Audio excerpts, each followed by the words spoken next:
रहा है उसमें मैं प्रोवोस्ट हूँ, head of HSNC university HRKC colleges के सब इसके अंदर उपस्थित हैं।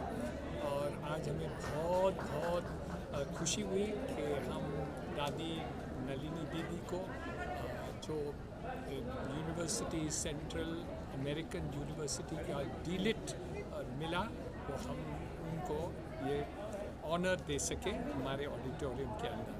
तो बहुत खुशी होती है, इतने ज्ञानी, इतने स्पिरिचुअल, इतने फिलैंथ्रोपिस्ट और जो यहाँ मुंबई एरिया के हेड हैं दादी नलिनी दीदी, बहुत अच्छा पूरे देश को उनके ज्ञान से, उनके प्रेम से, उनके भावना से, उनकी स्पिरिचुअलिटी से एक अपलिफ्ट किया हुआ है। जैसे कोविड का समय में लोग कितने डिप्रेस्ड हुए, कितने लोग अपना काम उनको बेघर हो गए, काम नहीं मिला, अनएम्प्लॉयड हो गए, उनको सबको सहानुभूति और अपलिफ्ट किए। और इस समय में भी लेकिन हमेशा वो ध्यान देती है, स्पिरिचुअलिटी देती है उन्हें। तो आज हमने उनको मान सम्मान हमारे कॉलेज में किया, तो इसलिए बहुत खुशी हुई। ओके, कितनी बड़ी ऑनर की बात है कि आपने खुद अपने हाथों से उनको वो सम्मान किया है।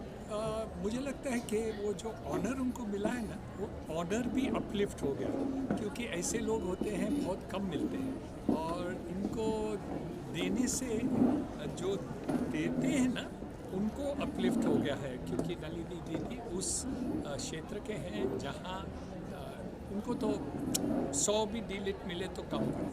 ओके सर, और कुछ बताइए स्पिरिचुअलिज्म को लेकर। मतलब काफ़ी लोग इसे एक्सेप्ट नहीं कर पाते, लेकिन it is a must for a persons life. अभी देखिए ना, जर्मनी जैसे विश्व देश है, लेकिन वहाँ जब हिटलर आ जाए ना, तो ज्ञानी लोग जो इंजीनियर्स थे, डॉक्टर्स थे वगैरह भी वर्ल्ड वॉर 2 में जुड़ गए, कि वो समझते थे कि हम दूसरों से बड़े हैं और जूस को ख़त्म कर दिए।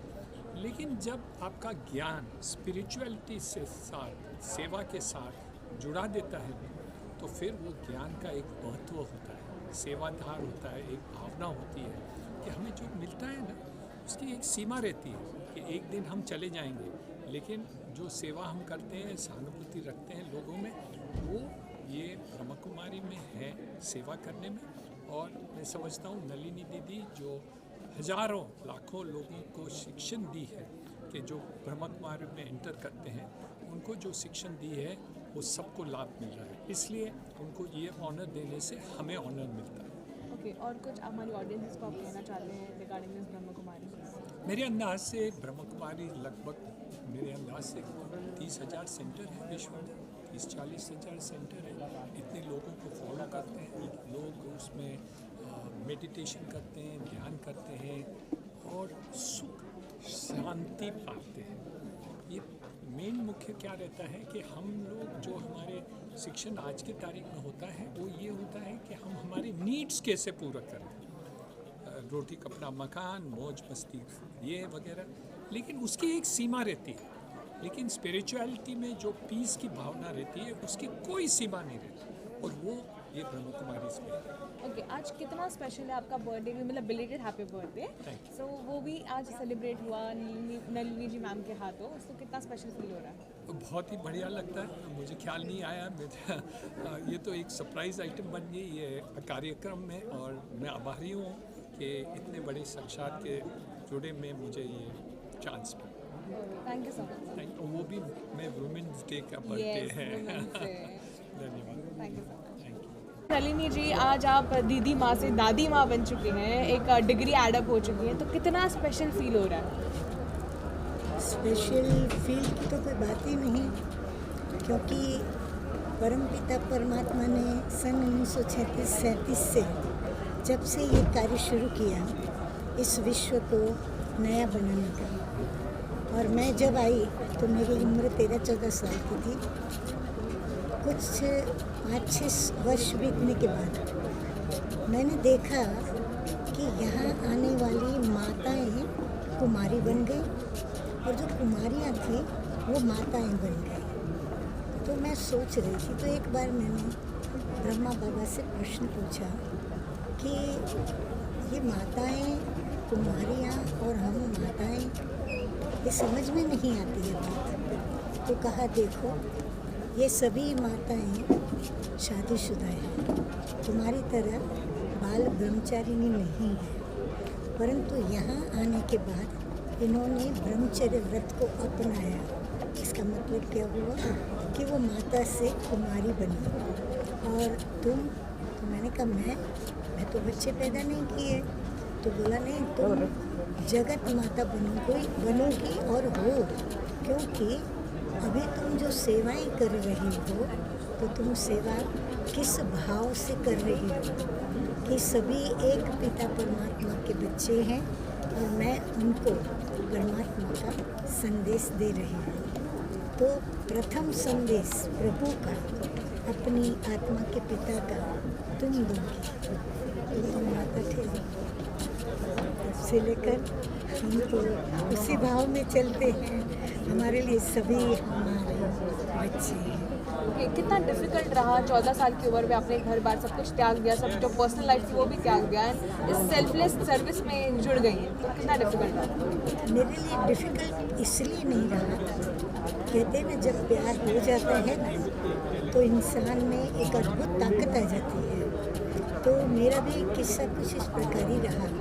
मेरे में कोई का विश्वास नहीं था कि मैं कोई ऐसे ब्रह्मचारी जीवन जी सकूंगी, क्योंकि मुझे हर प्रकार के शौक थे, हर प्रकार के कलाओं में मुझे रुचि थी और मैं सीखती थी, आगे भी बढ़ी थी। परंतु मुझे ऐसा लगा कि मेरा प्रभु से प्यार हो गया है, और वो उम्र भी ऐसी थी मेरी जो युवावस्था की ओर आगे बढ़ रही थी। तो जब मेरा प्रभु से प्यार हो गया तो मेरे सामने जितनी भी बातें आती गई, तो कहते हैं ना मोहब्बत में कभी मेहनत नहीं होती, दिक्कत नहीं होती, और प्रेम समर्पणता सिखलाता है। तो स्वतः ही प्रेम ने मुझे समर्पणता सिखला दी। तो मुझे कभी महसूस नहीं हुआ कि मैंने कुछ छोड़ा, मैंने कुछ त्याग किया, क्योंकि मैंने इतना कुछ पाया और पाती जा रही हूँ कि मुझे कभी त्याग का एहसास नहीं हुआ। लोगों का इतना प्यार, इतना सम्मान देके क्या महसूस हुआ? अपना भाईचारा, विश्व बंधुत्व की भावना, और सब मेरे अपने हैं। मैं किस किस से नाता जोड़ रही हूँ, कभी इस संकल्प में भी बात नहीं आई, क्योंकि सब मुझे अपने लगे, क्योंकि मेरे प्रभु पिता के सभी बच्चे हैं, ये बात एक जहन में बैठ गई। इसीलिए मुझे कभी भी कोई विशेष ऐसी बात बुद्धि में मतलब इतने सालों से आप सेल्फलेस सर्विस देती आ रही है, कभी ऐसा नहीं लगा कि मुझे भी कोई सर्विस चाहिए? नहीं, मैंने देखा कि जो भी सर्विस करने वाले हैं, जिस भी कैटेगरी के या कहो जिस भी वर्ग के, जो भी नेताओं से लेकर के नीचे तक, सभी हमारे पास आते हैं। सुख चाहिए, शांति चाहिए, अपने जीवन की कथाएं सुनाते हैं। तो अंदर से मैंने देखा हर एक की जीवन बहुत ही दुखी है, अशांत है, अंदर से वो खोखले हैं, अकेलापन महसूस करते हैं। भले उनको मान सम्मान मिलता है, कईयों का प्यार भी मिलता होगा और मिलता है, परंतु संतुष्ट नहीं। तो गुजराती में कहवाय ने संतोषी नर सदा सुखी। तो जीवन में संतुष्टता एक बहुत बड़ा गुण है। जिसने जीवन में संतुष्ट रहना सीखा तो कभी न दुखी होगा, न कभी अशांत होगा, न कभी उसको कोई भी बात में दिक्कत आएगी। ओके, ये जो दीदी माँ का टाइटल है, टैग है, ये आपको कब मिला और कैसे? ये टाइटल कोई दिया नहीं गया, मिला नहीं। बच्चा पैदा होता है ना तो ऑटोमेटिकली वो अपनी माँ को माँ कहने ही लगता है। तो ये सभी का प्यार है जो वो मुझे माँ कहते हैं, क्योंकि उनको शायद प्रभु के प्यार की भाषा आती होगी, तो प्रभु हमें माँ कहने से मजबूर करता होगा। आज आपको डॉक्टरेट की डिग्री मिली है, तो कितना खुश महसूस कर रहे हैं? अब ये संदेश तो हर जगह जाएगा आपका। सच कहूँ हमें खुशी जो है ना, प्रभु के दिल तख्त पर मैं बैठी हूँ, उसके दिल में विराजमान हूँ। इससे बड़ा अवार्ड मेरे लिए कोई नहीं। मैं प्रभु की हूँ, प्रभु मेरा है। मैं जो हूँ, मैं जैसी हूँ, मैं उसकी हूँ। यही खुशी है मुझे।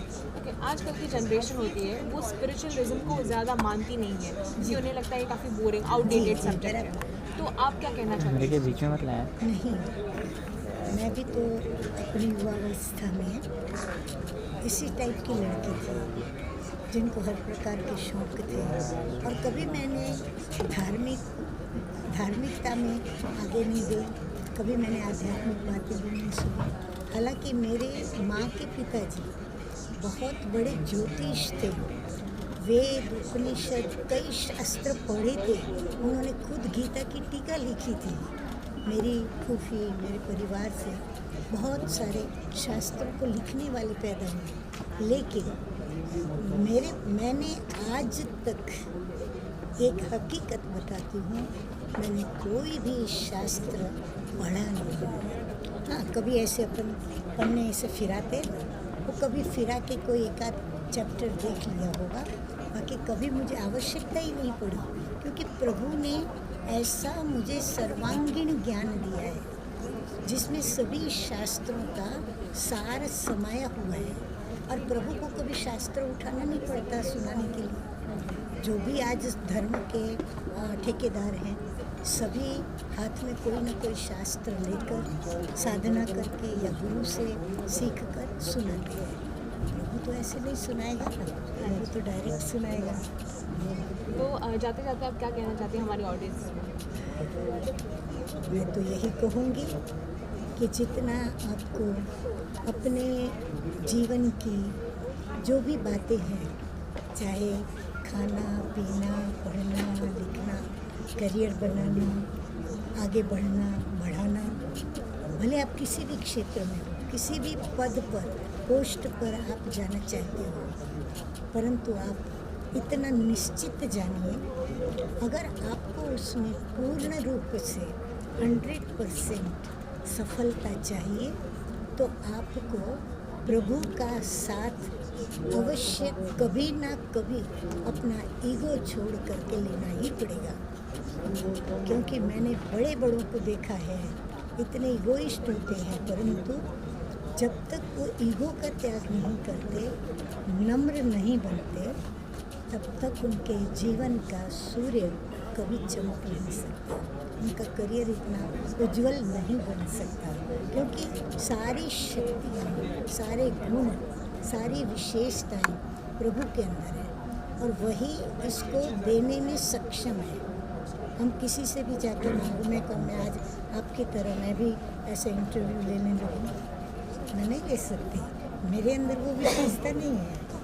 तो ये विशेषता प्रभु ने आपको दी है, जो आप इतनी मधुरता से, धीरता से, शांति से, प्रेम से आप अपना कार्य वफादारी से कर रहे हो। सभी को ये वरदान नहीं मिलते हैं, तो ये मिलने के लिए कहीं ना कहीं कोई अच्छे कर्म आप करती हो, आप प्रभु को जरूर कभी ना कभी याद करती हो, जिसका ये फल आपको मिलता है।